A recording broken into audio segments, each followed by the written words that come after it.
Le web nous transforme. Il fait de nous des données, du code. Il s'approprie notre identité. Il stocke nos vies dans des nuages. Mais ces nuages prennent racine dans nos machines, dans le chaos des données.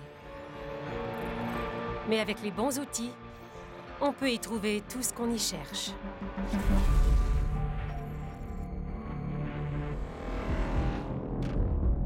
Au cœur d'un ordinateur, si vous tendez l'oreille, vous pouvez entendre un battement de cœur. Comme nous, les technologies vivent, meurent et se transforment. Nous adoptons les nouvelles versions de plus en plus vite. Nos appareils sont plus que des outils. Ils nous rendent dépendants. Ils font partie de nous. Le web invisible révèle un avant-goût d'un avenir étrange. Mais on peut se demander comment iront les choses lorsque nous serons post-humains.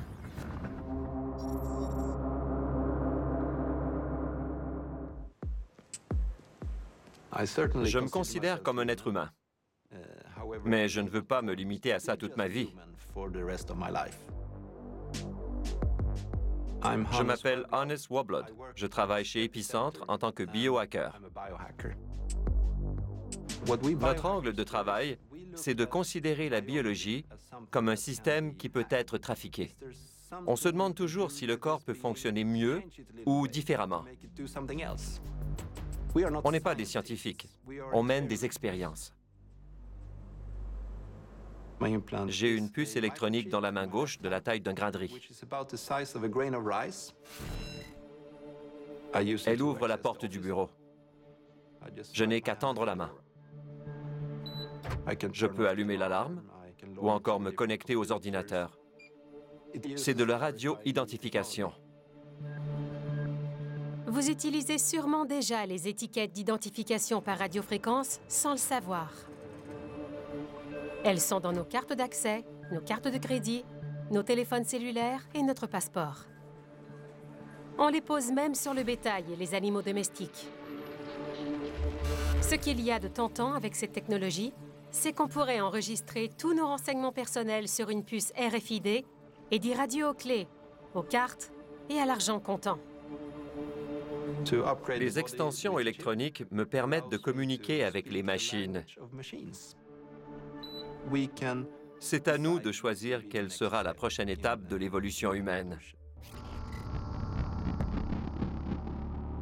Hannes est membre d'une communauté mondiale de bricoleurs qui expérimentent des techniques maison pour trafiquer le corps humain.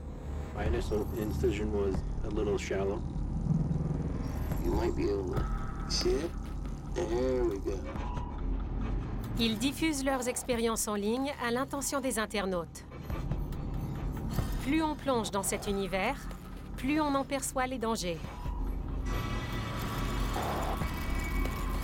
Jadis, les sites de biohacking n'étaient pas indexés.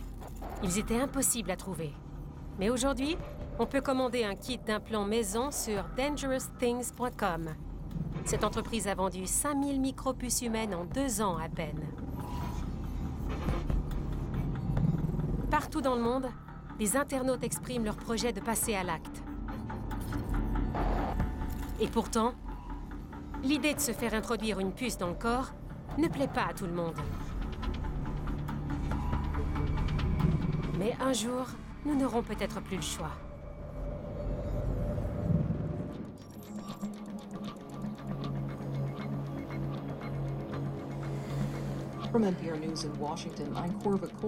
Je traque les mouvements de mon matelas et de mon corps, ainsi que ma température. Ma pression sanguine, mon niveau d'oxygène, mon poids, la qualité de l'air, la température, l'humidité, la lumière, le bruit, mon alimentation, ma personnalité, mes émissions de télé. On m'a nommé l'homme le plus branché au monde. Mon véhicule traque mes accélérations, mes coups de frein, mes excès de vitesse.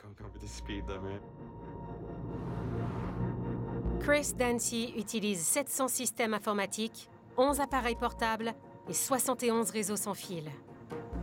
Il enregistre chaque seconde de sa vie. J'ai eu l'idée d'analyser mes comportements afin de maîtriser mon anxiété. Mon alimentation, ma consommation d'alcool, de drogue, de tabac, tout ça commençait par nuire à ma santé, car je vieillis. J'avais besoin de noter tous mes comportements pour les évaluer. Chris archive donc ses faits et gestes pour repérer les faux pas. J'ai commencé par attribuer des codes de couleur aux données que je recueillais. Je pouvais donc repérer d'un coup d'œil mes bonnes et mes mauvaises journées. Quand on prend conscience de nos comportements, c'est un jeu d'enfant de les modifier. En supprimant les mauvaises habitudes, Chris a donné un nouveau souffle à sa vie. Il a perdu 45 kilos en 2 ans, cessé de fumer, réduit son stress et regagné confiance en lui. Son histoire peut sembler unique, mais elle n'est qu'une version extrême de la nôtre. L'industrie des appareils de monitorage génère des milliards de dollars. Elle est en pleine explosion.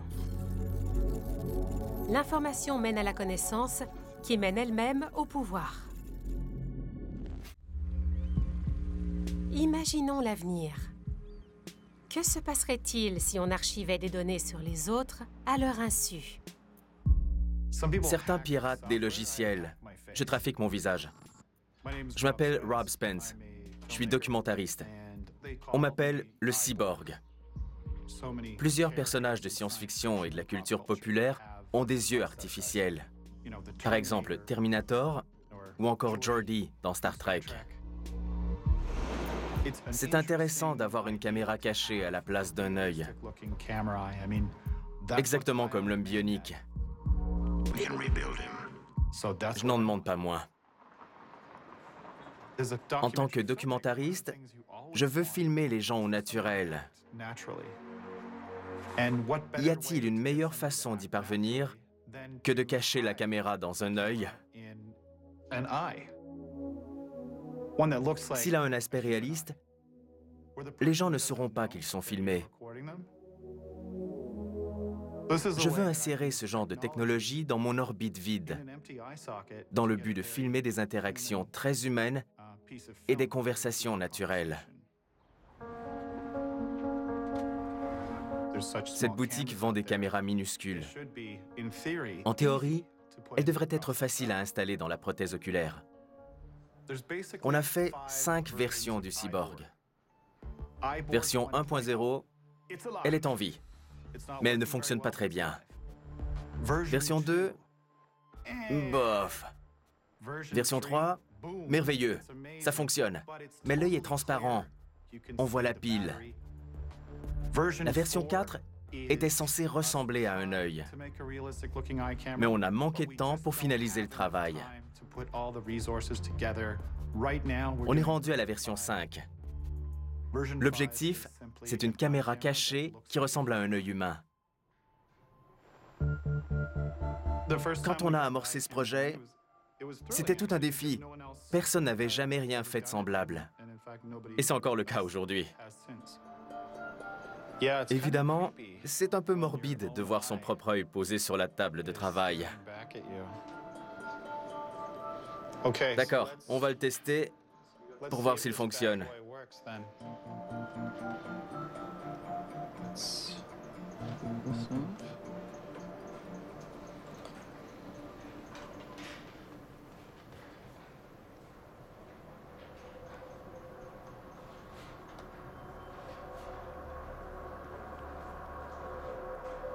Oh, j'ai du mal à l'insérer.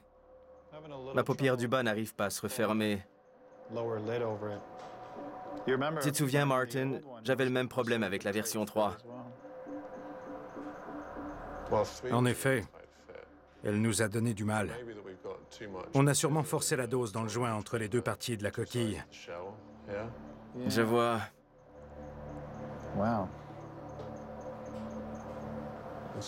Ce n'est pas une réussite? Ça va, j'ai compris. Pas vraiment. Hey, vous remarquez quelque chose? Regardez-moi. Waouh, je suis normal. C'est joli, non? Il faut qu'on rende le mécanisme un peu plus compact. Est-ce qu'on risque de l'abîmer si on le démonte pour enlever de la cire? Mon plan, c'est de gratter cette partie-là pour l'amincir un peu. On stérilise et on recommence. On joue un jeu dangereux. Il nous arrive de plonger à l'aveuglette. Mais si on ne change pas, on meurt. Ravi qu'il y ait des volontaires pour tester cette nouvelle technologie. La RFID a une durée de vie de plus de 120 ans.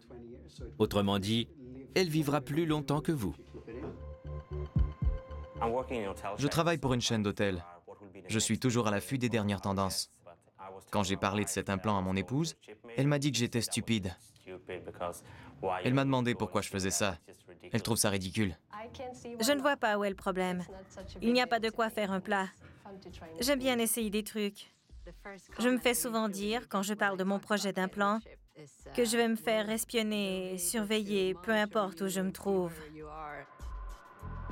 Pour déjouer la puce, il faut se trouver près d'un lecteur qui a le pouvoir de l'activer. On a déjà des comptes Facebook. Notre téléphone cellulaire nous accompagne partout. S'il y a des gens qui veulent des renseignements sur nous, ils ont tout en main pour y parvenir.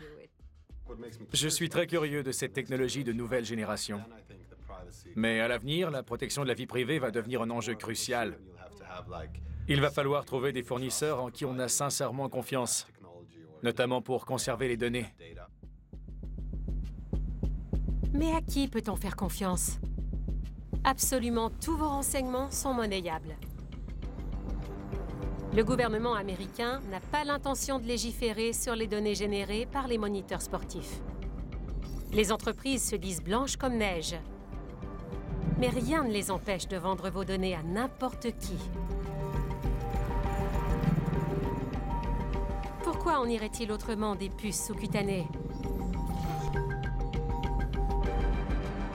Un groupe suédois qui a 12 000 abonnés sur Twitter craint qu'un jour, la RFID serve à espionner les citoyens. Et il n'est pas le seul. Partout sur le web, des groupes manifestent bruyamment contre les risques de la RFID. Leurs messages traversent les frontières. Le plus important, quand on expérimente les implants électroniques, c'est de le faire sur une base volontaire, comme une contribution citoyenne. Leur développement ne doit pas rester dans les mains du gouvernement ou des grandes entreprises. Alors, qui veut se lancer? Je veux bien. Ah oui? Bien sûr.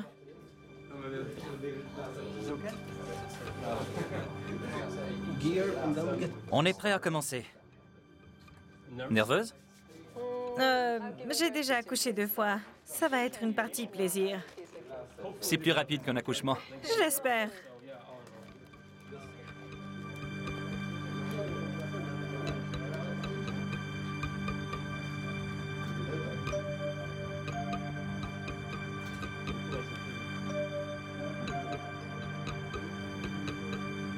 C'est assez charnu.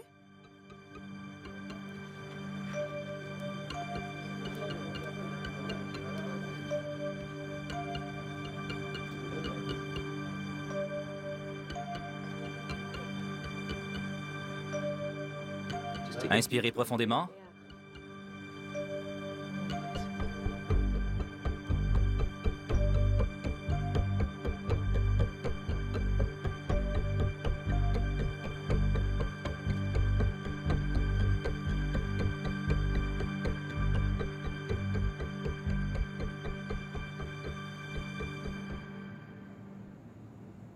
Ça y est, c'est fini? C'est fini.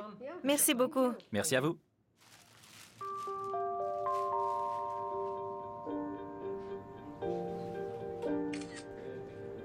Je l'envoie à mes collègues, mes amis et mon mari.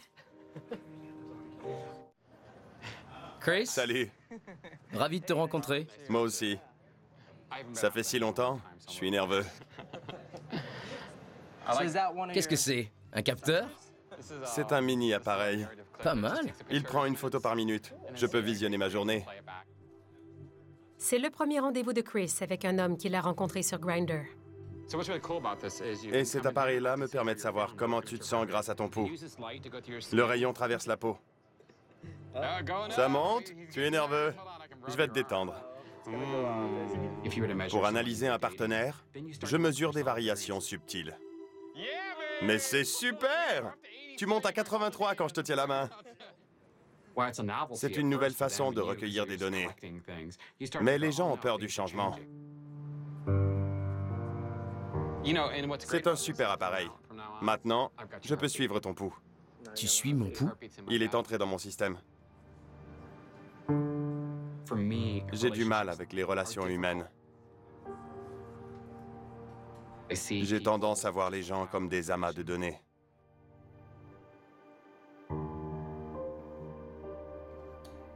Alexa, commandez du jus d'orange. Je l'ai ajouté à la liste d'épicerie.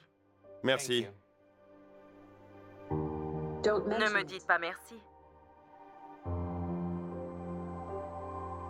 Le piège dans cette histoire, c'est que les données créent une dépendance.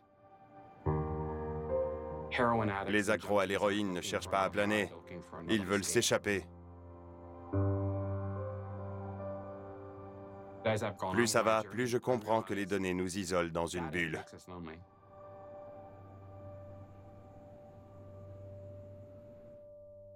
De quoi a-t-on peur? On a besoin les uns des autres.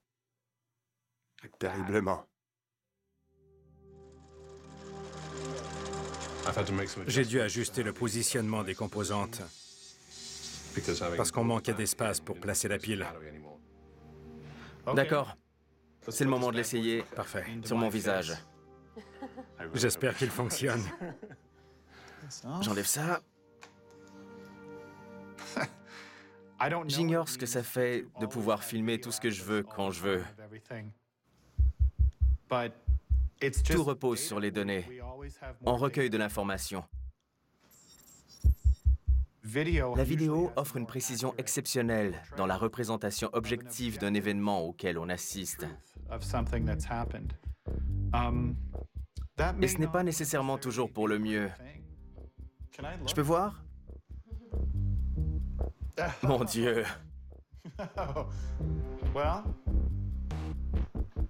Qui a dit que les espions doivent être beaux? Je capte la chaîne 3. T'es prêt? Oui. Tout le monde est prêt? Oui. Je retiens mon souffle. C'est parti. Un peu plus haut. Ça y est. Ça fonctionne? T'as un signal? Regarde-moi. Parfait. Waouh! Je sens la vidéo. Vraiment? Mais non, je plaisante. Le signal est très clair. En effet. Essaie de l'éloigner. Alors? Toujours aussi clair. C'est très impressionnant. Personne n'a jamais fait ça. La qualité est bonne. C'est complètement fou. On ne s'est jamais rendu aussi loin. L'œil n'est pas tout à fait réaliste, mais il ne ressemble pas du tout à une caméra vidéo. Tu vas sûrement faire des trucs vicieux. T'es en train de me filmer? Ça porte à conséquence de pouvoir filmer qui on veut, quand on veut. C'est une intrusion dans la vie privée. Il nous reste si peu d'espace intime. Ça fait un peu bizarre. Qu'est-ce que ça va changer dans la société? Je l'ignore. Les séquences vidéo ne sont rien de plus que de l'information. On ressent confusément le besoin de protéger les derniers remparts de notre vie privée. Mais il est trop tard. Désolé.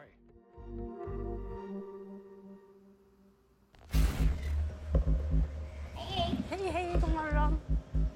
Jag har skaffat satskort i handen. Ja. Så, om du provar lägga handen mot där. Le plus étonnant, c'est de constater à quel point je me suis habituée rapidement à l'implant électronique. Mais j'ai cette sensation d'émerveillement chaque fois que j'utilise ma puce et qu'elle fonctionne. J'adore cette sensation. C'est vraiment génial.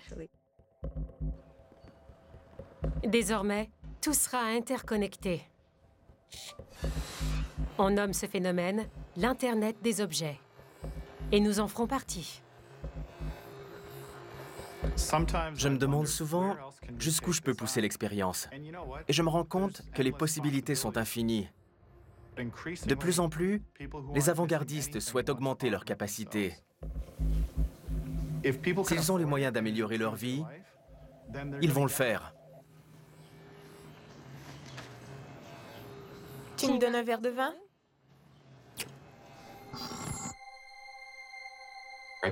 On s'apprête à repousser les limites de l'espèce. Quand on écoutera cet entretien en 2020, on va se dire qu'on aurait dû être plus attentif, qu'on aurait dû intervenir. Cette technologie est là pour rester. On peut maintenant se demander ce que l'avenir nous réserve. Quelle sera la prochaine génération d'implants? Les animaux perçoivent des tas de choses qui sont inaccessibles aux humains. C'est donc dire qu'on passe à côté de beautés insoupçonnables. Imaginez qu'on puisse voir les rayons ultraviolets, comme le peuvent les abeilles. À quoi ressemble un champ de fleurs aux yeux d'un butineur? On s'apprête à vivre des expériences nouvelles et magnifiques. Le monde est mûr pour ces nouvelles technologies. Je suis convaincue que ce sera pour le mieux. Mais quand cessera-t-on d'être humain pour devenir des appareils techno?